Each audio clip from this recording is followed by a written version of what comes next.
friends, good morning to all of you. I am Subir sir from Om Coaching Center, खीरू चौक, भट्टा बाजार, Purnia.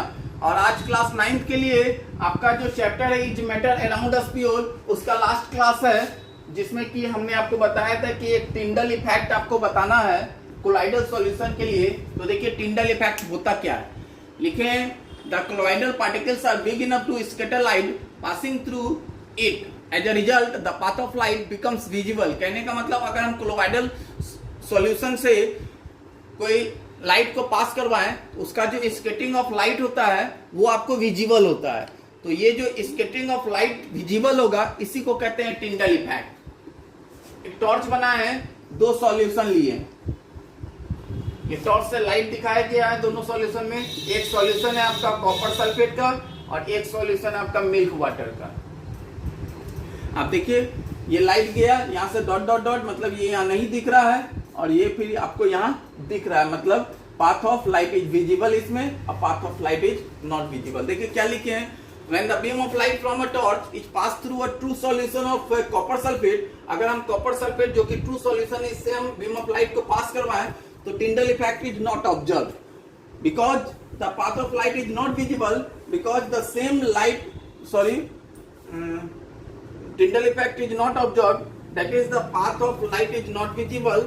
However, when the same light is passes through a mixture of water and milk, देखिए बोला जा रहा है कि अगर हम एक टॉर्च से लाइट को पास करवाएं थ्रू सॉल्यूशन, मतलब कॉपर सल्फेट के सॉल्यूशन से, तो हमको जो टिंडल इफेक्ट है वो ऑब्जर्व नहीं होता है, मतलब पाथ ऑफ लाइट जो है वो विजिबल नहीं होता है। लेकिन सेम इसी टॉर्च ऑफ लाइट से अगर हम वाटर और मिल्क से पास करवाएं तो टिंडल इफेक्ट ऑब्जर्व होता है। कहने का मतलब पाथ ऑफ लाइट जो है वो विजिबल होता है। इसका रीजन क्या है?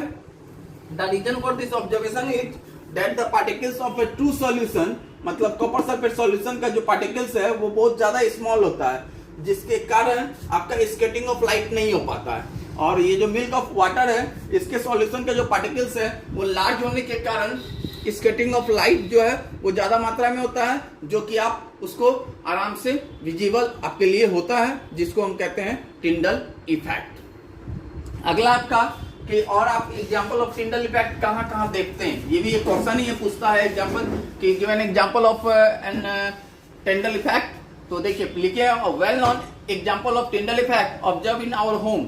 सबसे अच्छा एग्जांपल हम लोग टिंडल इफेक्ट का अपने घर में देखते हैं। अगर आपके घर में वेंटिलेटर है या कोई ऊपर के पोर्शन पे कहीं होल है तो उससे अगर सूर्य की किरण आपको आती है तो आपको आराम से दिखता है कि हाँ वो लाइट विजिबल हो रहा है। तो वही लिखे हैं well known example of Tyndall effect observe in our home is when a beam of sunlight enter the dark room through some hole in the window और the ventilator, the path of light becomes visible due to scattering of light by the colloidal dense particle present in the air. आपके air में जो colloidal particle present है उसके कारण आपके ventilator और window से जो डार्क रूम में लाइट आता है तो आप आराम से उस लाइट को देख पाते हैं कि हाँ लाइट इस प्रकार आ रहा है। दूसरा है Tyndall effect is observed when the sunlight passes through the canopy of a dense forest.